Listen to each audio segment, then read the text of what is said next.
Ladies and gentlemen, there is no greater conquest than the conquest of oneself.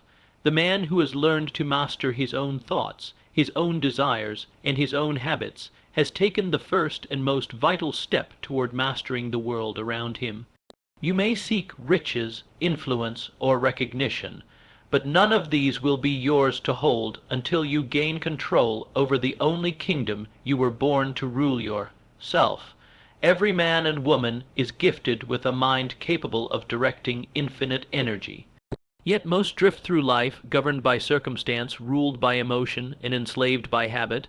The first victory you must claim is over your own mind. Control your thoughts, and you will shape your destiny. Thoughts are the seeds of all achievement and all failure.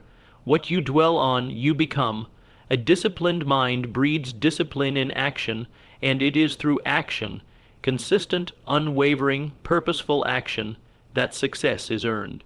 Your emotions, too, must become your allies, not your captors. Anger, fear, doubt, these are thieves that steal your energy and cloud your vision, but when you master emotion, you become unshakable, calm under pressure, focused amidst chaos, and that is the state from which true power emerges. Mastery of self is not a one-time feat. It is a daily commitment, a deliberate practice. It demands sacrifice. It demands awareness. But above all, it demands that you accept full responsibility for your life. No one else can shape your habits. No one else can choose your thoughts. No one else can demand more from you than you do from yourself. The individual who achieves mastery over self becomes the architect of their future. He does not wait for opportunity, he creates it. He does not react to the world. He commands it because he first commanded himself. Ladies and gentlemen, the world does not give power to the undisciplined, the scattered, or the weak-willed. It rewards those who have earned the right to lead, first by leading themselves. So I tell you this, master yourself, and you will master everything. Self-discipline is the foundation of personal power. It is not simply a habit. It is a governing force, an internal authority that separates the successful from the unsuccessful, the fulfilled from the frustrated, the builders of destiny from the slaves of circumstance. Without it, talent decays, intelligence drifts, and ambition dies quietly in the shadows of excuse and delay. Every human being is born with potential, but potential alone means nothing. It is merely a promise, a suggestion, a whisper of what could be. To transform that potential into reality requires something greater than inspiration. It requires regulation. Discipline is the mechanism by which dreams are made flesh. It is the bridge between desire and achievement. The greatest obstacle in a person's journey is rarely the outside world. It is not lack of opportunity, nor is it competition. It is not even misfortune or failure. The real obstacle is internal. It is the inability to govern oneself, to delay gratification, to take consistent action even when the fire of motivation has faded, to show up day after day when no one is watching and no one is cheering. That is where power is born. That is where self-respect is forged. And that is where personal mastery begins. Every person who has achieved anything of substance has done so through the discipline of thought and action. Greatness is never accidental. It is never impulsive. It is the result of intentional effort applied over time, and effort is never sustained without discipline. The man who waits for inspiration before he acts will forever remain at the mercy of mood and environment. But the man who commands himself, who gives orders to his own mind and expects obedience, that man becomes unstoppable. Self-discipline allows you to say no when the world tempts you to say yes. It gives you the strength to endure discomfort in the present, to gain mastery in the future. It silences the voice that says just this once, you deserve a break, or you'll do it tomorrow. It does not negotiate with weakness. It does not bend to the demands of ease. It is a quiet, consistent, powerful voice within that says, I do not care how I feel. I will do what must be done. With self-discipline, a person can build any skill, overcome any habit, and rise above any limitation. Without it, even the greatest gift will be squandered, and the most ambitious goal will remain out of reach.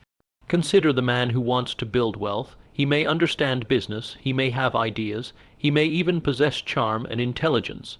But if he cannot restrain his spending, if he cannot show up each day to do the hard and often boring work required to build something of value, his wealth will remain a fantasy, his ideas will collect dust. His intelligence will be wasted in idle conversations and unfinished projects. Discipline is not glamorous. It does not shout. It does not seek applause. It works quietly. It builds slowly. It requires repetition, patience, and sacrifice. But over time, it produces results so undeniable that they no longer require explanation. The disciplined man becomes a man of substance. His words carry weight. His presence commands attention, not because he demands it, but because he has earned it. Many people search for shortcuts. They want to bypass the pain, the effort, the waiting. They look for secrets in books, in mentors, in strategies. But the greatest secret is one that has been known for centuries and is always within reach. Control yourself. Command your mind, govern your body, choose your thoughts, direct your energy. That is the path to all achievement. That is the essence of discipline. What most do not realize is that discipline is a form of freedom. It may appear as restriction, as confinement, as effort, but in truth it liberates. It frees you from the chains of impulse. It frees you from regret. It frees you from the tyranny of distraction and the burden of lost potential. When you are disciplined, you become the master of your time, your energy, and your future. You move with clarity and purpose. You act on principle, not on mood. You rise when others stay down. You persist when others quit. You choose growth when others choose comfort. Discipline gives you options. It gives you the option to work when you're tired, to save when you're tempted, to speak when you're afraid, and to act when you'd rather wait. It sharpens your focus, it clarifies your values, it protects you from your lesser self, and it aligns your actions with your highest intentions. But discipline does not come naturally to most. It must be cultivated. It must be earned. It begins in small acts, rising early, finishing what you start, keeping your word, training when it's easier to rest. These small acts accumulate. They form a pattern, and that pattern becomes character. Character becomes destiny, and it all begins with the daily decision to act not as you feel, but as you must. Self-discipline is the builder of empires and the author of legacies. It is the force that takes a man from poverty to prosperity, from anonymity to influence. It is the unseen power behind every achievement, every innovation, every work of enduring excellence. Without it, nothing of lasting value can be created. You may have goals, you may have dreams, but unless you develop the discipline to act on them, they will wither in the realm of imagination. Discipline is the force that makes thought real. It is the energy that transforms vision into victory. It is not enough to want. You must act, and not just once, but repeatedly, relentlessly, regardless of how you feel. The disciplined individual does not chase everything. He chooses, he focuses, he commits. He understands that to gain anything meaningful, something must be given up. He sacrifices distraction for purpose.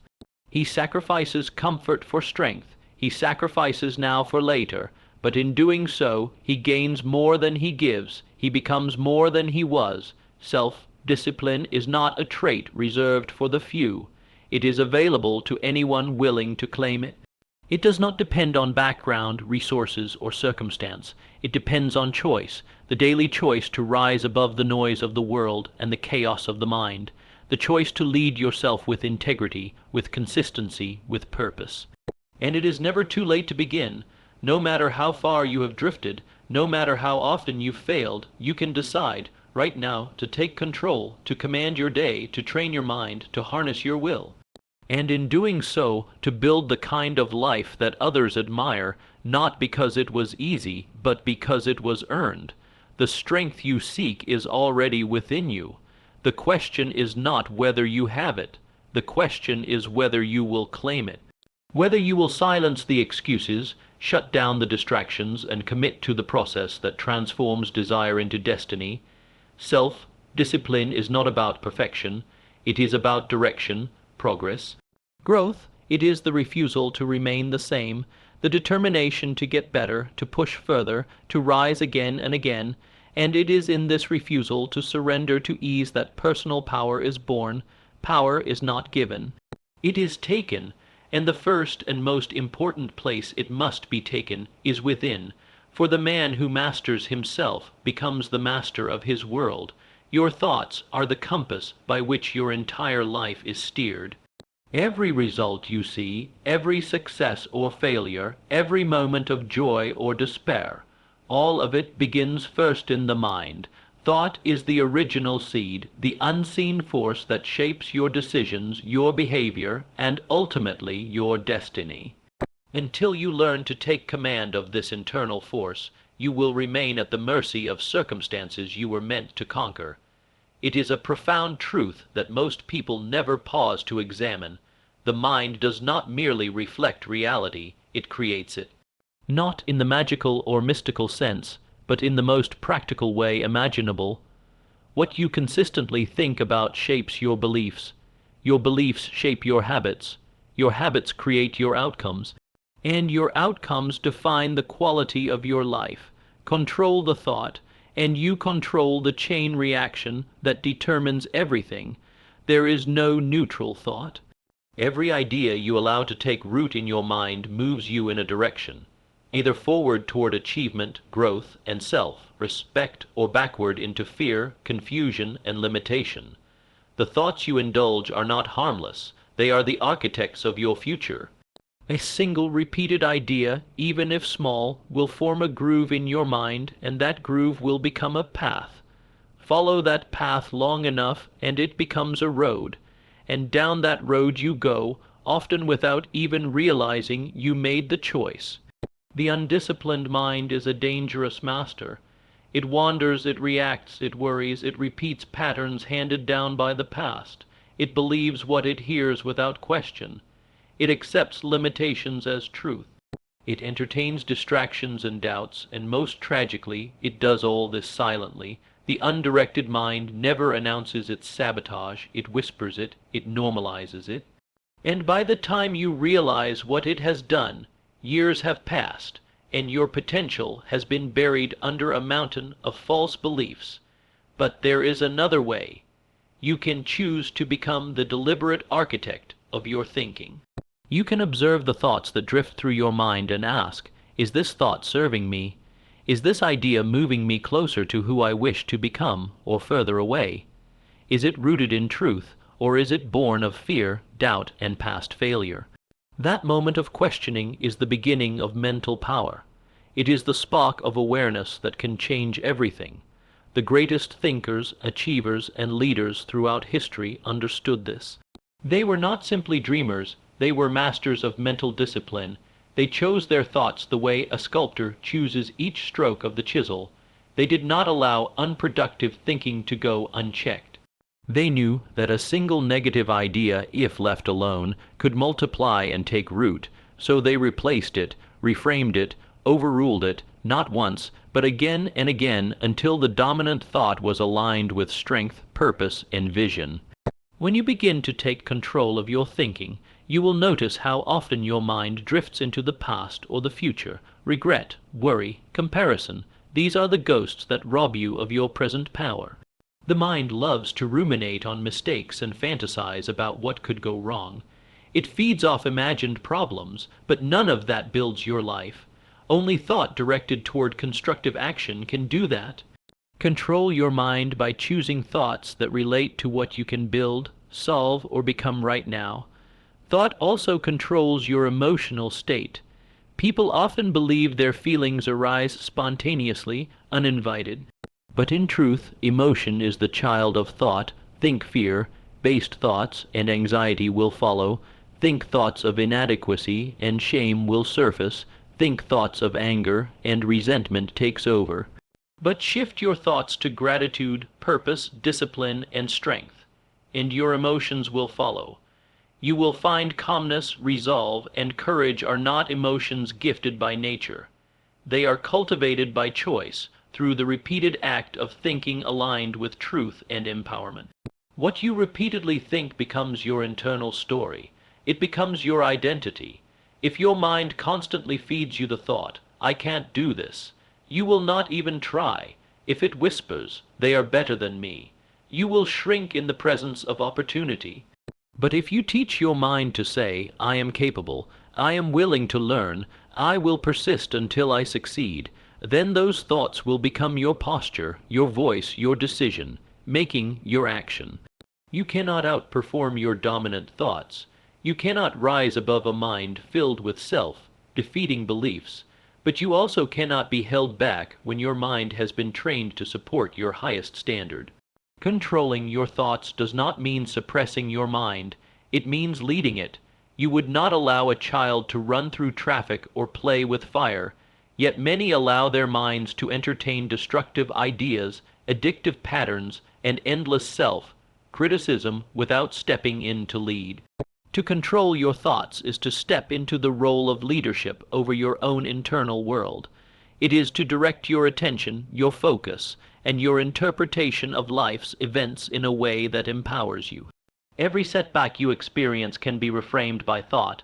You can view failure as proof of limitation or as fuel for growth. You can see rejection as humiliation or as redirection. The event is neutral. It is your thinking that gives it meaning.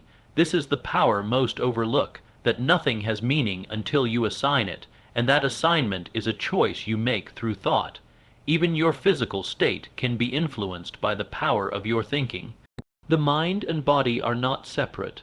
They are intimately connected. A mind focused on stress, resentment, and fear will wear down the body, weaken immunity, and exhaust energy. A mind trained to focus on discipline, possibility, and progress sends signals of vitality and strength throughout your entire being. You become, even biologically, a different person depending on what you think about most. There is no force more loyal than the subconscious mind. It does not argue. It does not reason. It simply accepts the thoughts you feed it and acts accordingly. If you constantly think thoughts of limitation, the subconscious will create patterns to ensure you remain limited. If you think thoughts of abundance, power, and success, it will begin to align your habits, perceptions, and even external opportunities to match that internal image. The subconscious is a servant. Thought is the master. Control over your thoughts is not gained in one day. It is a practice, a discipline. You must become the observer of your mind. You must listen carefully. Interrupt negative spirals. Replace weak thoughts with strong ones. And above all, you must be consistent. You cannot think powerfully for 1 hour and then let your mind wander in weakness the rest of the day. Mastery requires repetition, and repetition over time builds mental muscle. The external world is a mirror of the internal world. People search for answers in the world outside them, not realizing that the real lever of change lies within. You do not need a new job, a new relationship, or a new environment as much as you need a new way of thinking. Because once your thinking shifts, your behavior shifts, and once your behavior shifts, your life follows. Even in the face of chaos, the man who controls his thoughts retains control over his future. He may not control the event, but he controls his response. He controls the meaning. He controls his internal dialogue, and in doing so, he controls the direction of his life. He is never truly at the mercy of the world, because he has mastered the world within. Let others react in panic. You will respond in principle. Let others complain. You will adapt. Let others drift. You will direct, because you know that thought, not chance, is the sculptor of destiny. Control it, and you control everything that follows. Let it drift, and you drift with it. You are not your thoughts. You are the thinker, and once you fully claim that role, once you assume the authority of the one who chooses, you no longer fear the future, because you are its author. You do not regret the past, because you have extracted its lessons, and you do not waste the present, because you are fully engaged in shaping what is to come. You can decide, at any moment, to take the wheel. To become the guardian of your mental domain, to plant new seeds, to uproot weeds, to speak to yourself with conviction, with belief, with purpose. That decision, repeated daily, is the difference between a life of quiet struggle and a life of lasting success. Because in the end, your life will not rise to the level of your intentions. It will fall or rise to the level of your most consistent thoughts. Emotion is one of the most powerful forces within the human experience. It is the fire that fuels passion, the voice that whispers fear, the energy behind action or inaction. But left unchecked, emotion becomes chaos. It clouds judgment, distorts perception, and steers the individual away from truth and into reaction. The man or woman who cannot master emotion will forever be controlled by it, reacting to life instead of directing it. But the one who learns to master emotion becomes calm in the storm, steady in the face of pressure, and wise in the moments that require the clearest judgment. To master emotion does not mean to suppress it, deny it, or pretend it does not exist. Emotion is not the enemy. In fact, it is often the very thing that gives life color, meaning, and drive. The problem arises when emotion leads and reason follows. When decisions are made in the heat of anger, the depths of fear, or the fog of sadness, logic becomes distorted. You see only what the emotion allows you to see, and often that view is narrow, incomplete, or entirely false. Consider how many poor decisions are made not because a person lacked intelligence, but because they lacked emotional control. Anger has caused men to destroy relationships in seconds that took years to build. Fear has held back entrepreneurs from taking the one risk that would have changed their lives. Jealousy has led to sabotage, guilt to stagnation, and excitement, even a positive emotion, has caused people to leap before they look. The failure was not intellectual, it was emotional, and until you learn to manage the emotions within, you cannot make the best use of the thoughts you possess. Clarity comes from the stillness of a trained emotional state. When your emotions no longer rise uncontrollably with every challenge, insult, or uncertainty, you begin to see things as they are, not as your emotions make them appear. This is the great advantage of emotional mastery. It gives you vision. Clear vision, and clear vision leads to wise action. Many believe that emotional people are weak. That is not true. Emotion is not weakness, but being ruled by emotion. Being unable to step back from it, observe it, and respond to life with purpose rather than impulse, that is where weakness lies. The emotionally reactive person is a slave to the moment. One word, one event, one problem, and they are pulled in every direction, losing focus, energy, and peace of mind. But the one who masters emotion does not run from feeling. They lead it. They use it. They know that emotion is energy, and like any energy, it can be directed. Anger, for instance, when properly channeled, can become determination. Fear can become caution, guiding you to prepare more thoroughly. Sadness can become depth, increasing your empathy and self-awareness, but only if you lead, only if you remain in control. To control your emotional state, you must first become aware of it. Many drift through life unaware of how deeply they are being influenced by internal states. They make decisions, form opinions, or even end relationships without realizing they were operating not from clarity, but from a cloud of unprocessed feeling. Awareness is the first discipline, to pause and ask, what am I feeling right now? Why is this feeling rooted in truth or in assumption, in past pain, in fear of the future? This questioning creates a space between stimulus and response, and in that space lies power. Emotion is a pattern. And like any pattern, it can be interrupted.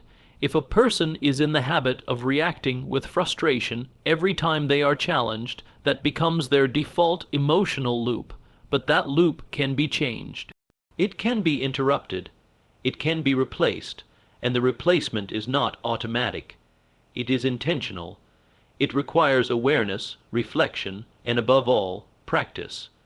When you master your emotions, your life becomes more efficient. You conserve energy. Emotional chaos is exhausting. It burns mental energy, saps focus, and leaves the mind fatigued. But the person who remains calm under stress can use all their faculties to solve problems, rather than fueling them with drama. They do not waste time reacting to the irrelevant. They see what matters and respond accordingly. Emotional mastery also builds confidence. When you know that you can handle your internal state, no matter what happens around you, you walk differently. You speak with more certainty. You are not easily shaken, not because you expect everything to go perfectly, but because you trust yourself to remain composed when it doesn't. Confidence is not just believing you will succeed. It is knowing that you can recover, adjust, and decide wisely even when you fail. And that belief only comes through emotional control. Many people try to change their lives through action alone. They chase goals, they adopt habits, they work longer hours. But if their emotions remain undisciplined, their actions become inconsistent. They get frustrated and quit. They get scared and delay. They get bored and lose interest.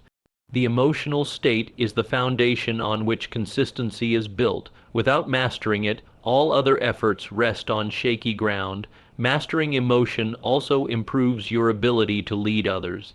Whether in business, family, or friendship, people look not only to what you say, but to how you show up emotionally.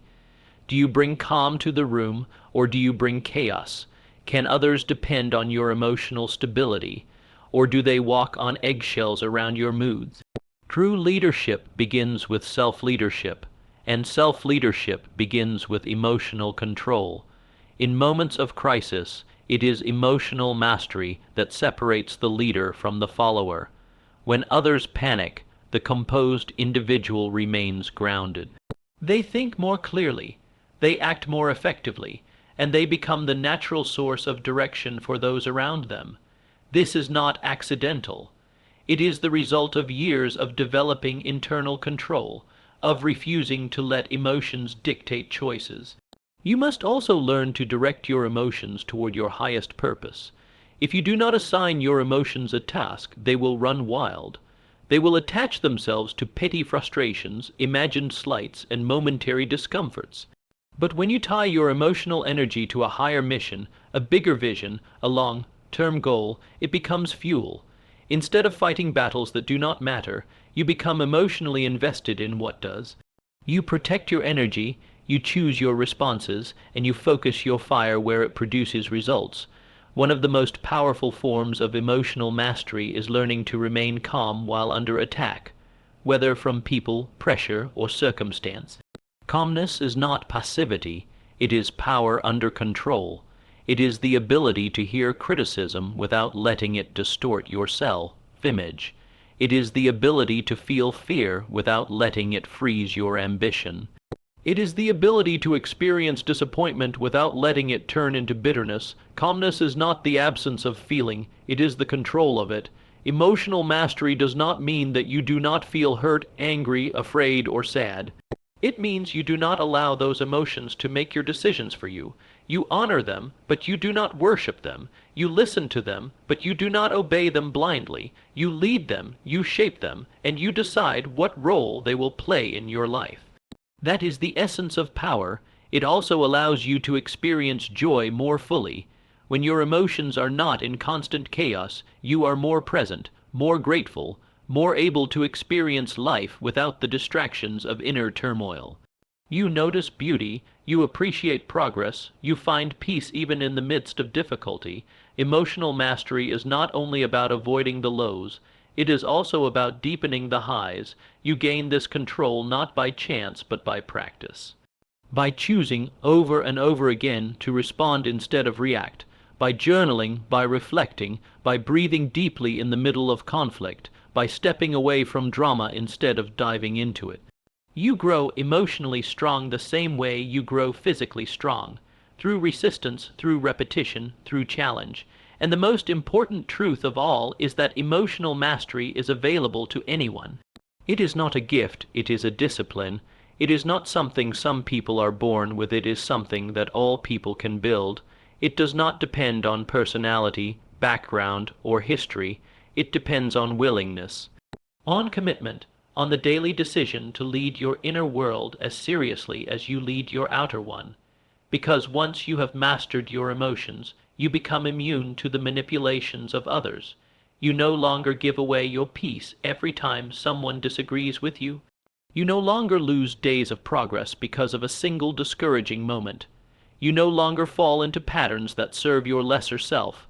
You rise, and when you rise within, you rise in every area of life. because clarity and confident decision making become your default state. And when that happens, nothing can stop you. Self-discipline is the invisible force behind all extraordinary achievement. It is the quiet master behind every great performer, builder, leader, and thinker. While talent may open a door and inspiration may ignite a fire, it is discipline that keeps that fire alive when motivation fades. Without self-discipline, even the most brilliant mind or ambitious soul will fall victim to inconsistency, distraction, and emotional weakness. But with it, the ordinary becomes capable of the extraordinary, because self-discipline is not about one act. It is about the sustained effort to do what must be done, regardless of feeling, circumstance, or ease. It begins in the mind. Self-discipline is first a decision to become the master of your own behavior. It is the refusal to be ruled by impulse. It is the inner command that says, I do not move according to convenience, I move according to principle. It is not emotional, it is not reactive. It is rooted in clarity and carried out with will. It sees beyond the moment and holds the future in view. And in that view, it finds the strength to act, again and again, even when the path is difficult or the rewards are distant. Self-discipline is freedom in disguise. Most confuse freedom with the absence of structure. But without structure, the mind wanders, the body weakens, and the spirit grows dull. Without structure, you become a prisoner of your lesser self, the part of you that craves comfort, avoids challenge, and surrenders easily to temptation. But when you bring discipline to your life, you create a system that serves your highest aim. You no longer wait to feel like doing the right thing. You become the kind of person who does it anyway, and in that consistency you find strength, pride, and results. Every great achievement is built upon the back of self-discipline. Whether it is the athlete who trains before sunrise, the writer who puts in the work day after day, or the entrepreneur who outlasts fatigue, it is not inspiration alone that carries them. It is discipline, the willingness to show up, to follow through, to act in alignment with the goal long after the feeling of excitement has passed.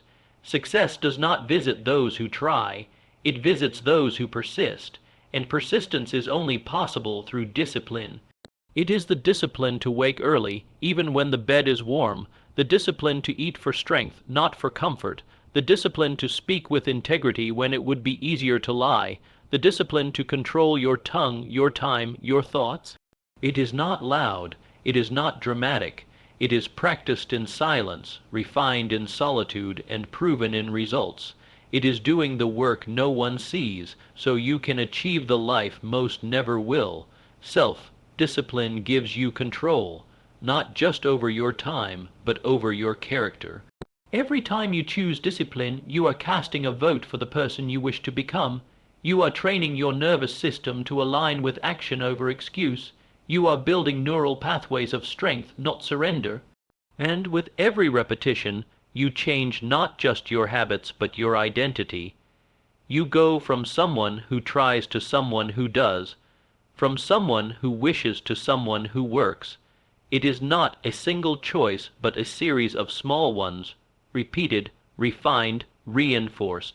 Choosing the workout over the couch, choosing the book over the scroll, choosing the difficult conversation over the silent resentment, choosing to finish what you started. These choices compound, they build momentum. And over time, they produce something the undisciplined never experience, self-respect. Because when you do what you say you will do, your confidence grows, you trust yourself, you become reliable in your own eyes. And there is no greater power than that. Self-discipline also builds resilience. When life does not go as planned, the undisciplined collapse. They retreat, complain, blame, but the disciplined bend without breaking. They adapt. They adjust, because they have trained their minds to act in service of their mission, not their mood. They know that discomfort is not a signal to quit, but a cue to press on, and so they endure. They push through, and they win. Not because life is easy, but because they are stronger than the obstacles they face. Without self-discipline, emotion rules. Without self-discipline, distraction wins. Without self-discipline, desire becomes addiction, and potential becomes regret. The undisciplined person is full of intentions but short on execution. They start fast and quit early. They plan well but follow through poorly. They rely on external accountability because they lack internal leadership. But discipline changes all of that. Discipline removes the dependency on motivation. It anchors your action to a standard, not a feeling. It is also the discipline to say no, to delay gratification, to decline the path of least resistance. Every time you choose what you want most over what you want now, you grow in power. Every time you sacrifice temporary pleasure for permanent gain, you rise above the masses. You leave behind the cycle of starting over and enter the cycle of compounding progress. Most people quit when the feeling fades. The disciplined keep going when the feeling fades, because they were never depending on it in the first place. Discipline multiplies your time, it eliminates waste, it brings focus. When you live by principle, you make fewer decisions. You do not debate with yourself every morning whether to train, to study, to show up. You already decided. And in that pre-decision lies tremendous strength. You conserve energy for what matters. You move efficiently, intentionally, and with purpose. You become a force not moved by distraction, but moved by mission. You cannot rise without it. In business, in health, in relationships, in self-development, discipline is the bridge between desire and achievement. Those who master it gain control of their future. Those who resist it remain stuck in patterns of delay, excuse, and inconsistency. The difference between the life you dream of and the life you tolerate is measured by your level of self-discipline. It is not about being harsh, it is about being committed. It is about loving your future enough to protect it from the impulses of the moment. It is about holding yourself to a higher standard, not because you must, but because you can, because you understand that excellence is not achieved by doing what is easy, but by doing what is right, and right is often harder. But harder is the path of growth. It is the furnace that forges strength.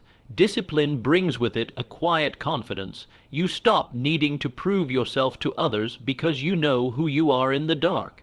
You know the sacrifices you've made, the temptations you've resisted, the hours you've poured in.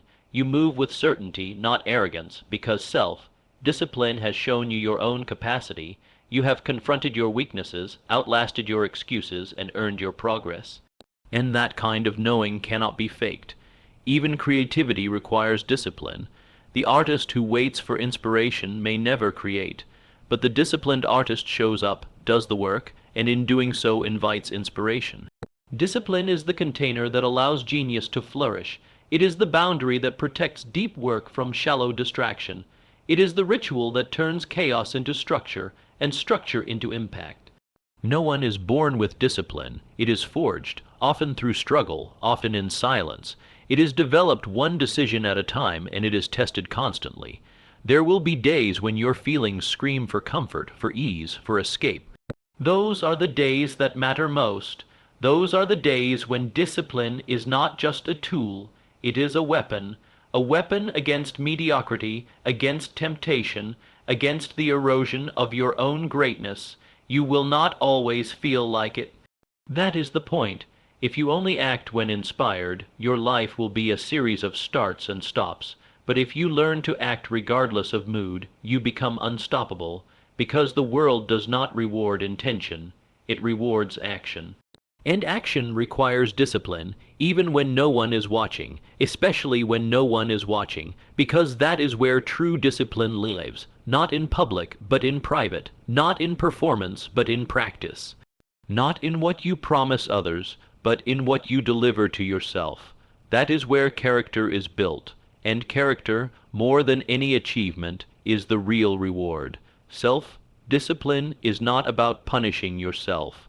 It is about loving yourself enough to demand more. More from your time, more from your effort, more from your life. It is the recognition that you have potential far beyond your current behavior, and the belief that you are worth the work it takes to unlock it. That belief, backed by discipline, becomes a life of uncommon strength, uncommon peace, and uncommon success. Because when you master discipline, you master yourself. And when you master yourself, you master everything. Habits shape destiny. They are the invisible architecture of success and failure alike. Every day, whether you are aware of it or not, your habits are building the person you are becoming. They are not merely actions repeated. They are votes cast for the kind of life you will ultimately live. While dreams are useful for direction and goals help you aim high, it is your daily habits that determine whether you will reach them. Because you do not rise to the level of your ambitions, you fall to the level of your systems. And those systems are built from habit. The person who controls their habits controls their future because they are no longer operating from randomness. They are no longer relying on willpower, which fades, or motivation, which fluctuates. They are anchored in a rhythm of discipline, repetition, and compounding results. Good habits are silent allies, working even when you are not conscious of them. Bad habits are silent thieves, stealing your time, your health, and your potential one unconscious choice at a time. Each habit is a thread in the fabric of your character. Over time, these threads form patterns. These patterns become routines, and these routines become identity. That identity then influences how you see yourself and how others see you. If your habits reflect excellence, you begin to identify as excellent. If your habits reflect laziness, you begin to identify with mediocrity. This is not psychological fantasy, it is behavioral fact. You are what you repeatedly do, and what you repeatedly do writes the story of your life. Most people fail to understand this because they focus on outcomes instead of processes. They want the reward but do not study the routine. They admire the successful but do not analyze the systems behind the success. But those who achieve mastery understand that small disciplines, done consistently over time, produce monumental results. A single habit may seem insignificant in isolation, but multiplied by time and consistency, it becomes powerful beyond measure. This is the compound effect of habit. It does not work quickly, but it always works. The mind becomes what it is trained to do. If you train it to avoid hard things, it will. If you train it to start the day with discipline, it will. If you train it to reach for the phone at the first sign of boredom, it will. Habits are not destiny by default, but they become destiny by design, and those who recognize this power and seize it can change not only their path but their personality.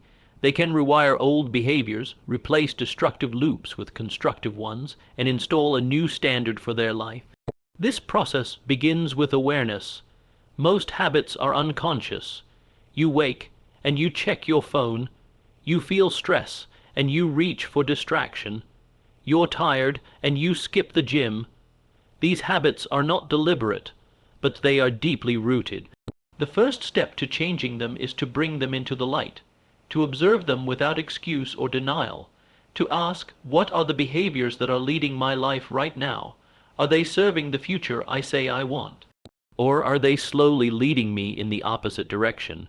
Once you identify them, you must begin the work of transformation, not all at once, not with dramatic changes that cannot be sustained, but with small, deliberate shifts. Replacing one harmful habit with one helpful one, installing one new ritual that aligns with your highest vision. It may be waking up earlier, moving your body each day, reading instead of scrolling, speaking with more intention, organizing your space. The action matters less than the direction, because what you are really training is not just the behavior, but the mindset that says, I am in charge of my life. Good habits make success inevitable. They eliminate decision fatigue. You no longer ask yourself every day whether you should write, should train, should save, should plan. You simply do, because it's who you are now. The habit becomes the system becomes the identity, and the identity becomes self-fulfilling. There is no longer internal war, there is flow, and in that flow you achieve without strain because effort has become automatic. Consider the person who decides to read 10 pages a day. It seems small. But over a year, that is 650 pages, equivalent to dozens of books. Consider the person who decides to save $10 a day. Over a decade, that is over $36,000 without counting interest. These are not dramatic changes. They are habitual ones, and that is what makes them sustainable, because habits work best when they are simple, repeatable, and tied to a greater purpose. Discipline without habit is draining, but habit fueled by discipline becomes effortless. What once required mental effort becomes second nature. The same way you brush your teeth without reminding yourself of the benefits, you can build habits that serve your health, wealth, mind, and relationships. But you must choose them, because if you do not deliberately build good habits, you will unconsciously fall into bad ones. Bad habits are not neutral. They are destructive over time. The habit of procrastination doesn't just waste time. It weakens your trust in yourself. The habit of negative self-talk doesn't just affect your mood, it sabotages your confidence. The habit of distraction doesn't just eat up minutes, it prevents depth, focus, and progress. Bad habits are not mistakes, they are slow erosion. And the longer they go unchallenged, the deeper they dig in. But no habit is permanent. Every pattern can be replaced. Every trigger can be rewired. This is the power of the mind, to adapt, to evolve, to install new behaviors. It will not be comfortable, it will not be quick, but it is always possible, and it begins with a decision to no longer live by reaction, but by intention, a decision to build your life around principles, not impulses. Success is nothing more than the accumulation of smart habits over time. You do not need to work harder than everyone else. You need to work consistently in the right direction. You do not need to be perfect. You need to be persistent. The person who wakes up each day and honors a small set of high-impact habits will outperform the person who moves in fits and starts, driven by emotion or chaos. Habits also build confidence. Every time you follow through on a habit that aligns with your values, you send a message to yourself, I can count on me, and confidence at its core is trust in self. It is knowing that your behavior will be consistent with your vision, that you are not swayed by every mood, every challenge, every distraction, that you are rooted, and that rootedness makes you reliable to yourself and to others. Your habits reflect your values more than your words do. Anyone can say they care about health, growth, success, or legacy, but habits are the proof. They show what you prioritize, what you protect, what you repeat. They show whether your goals are fantasies or standards. Because the disciplined person does not chase motivation, they build systems that do not require it. They do not hope for greatness. They create the daily conditions in which greatness grows. There is no achievement without habit. There is no transformation without ritual. Even the mind cannot change without repeated reinforcement. You become focused by repeatedly practicing focus. You become calm by training calmness. You become driven by acting in alignment with your mission every single day. This is not a mystery. It is a method. You already have habits. The question is not whether you are habitual. It is whether your habits are aligned with your highest self. If they are, reinforce them. If they are not, replace them. Because the longer you walk the wrong path, the longer it takes to correct your direction. But once you align your habits with your vision, everything accelerates. You make decisions faster. You recover quicker. You move with clarity. You trust your process. When others burn out, you keep building. When others get distracted, you stay on track. Because habits are not just for good days. They are the foundation that carries you through bad ones. They are your anchor in chaos, your engine in stillness, your ladder when life feels low. They are the proof that you do not wait to be rescued. You rise through discipline, and in time, your habits shape your reputation. People begin to see you as consistent, dependable, excellent. Opportunities come not because you begged for them, but because you built the kind of life that attracts them, and all of it traces back to habit. Not chance, not talent, not luck, but repeated right action. So the greatest investment you can make is in your habits, not in dramatic sprints, but in daily refinement, not in what looks good once, but in what works always. Because the one who controls their habits writes their future. and the future, as it turns out, belongs to those who are willing to win each day before they try to conquer the year. That is the quiet path to power, the disciplined road to greatness, and the ultimate evidence that mastery begins within.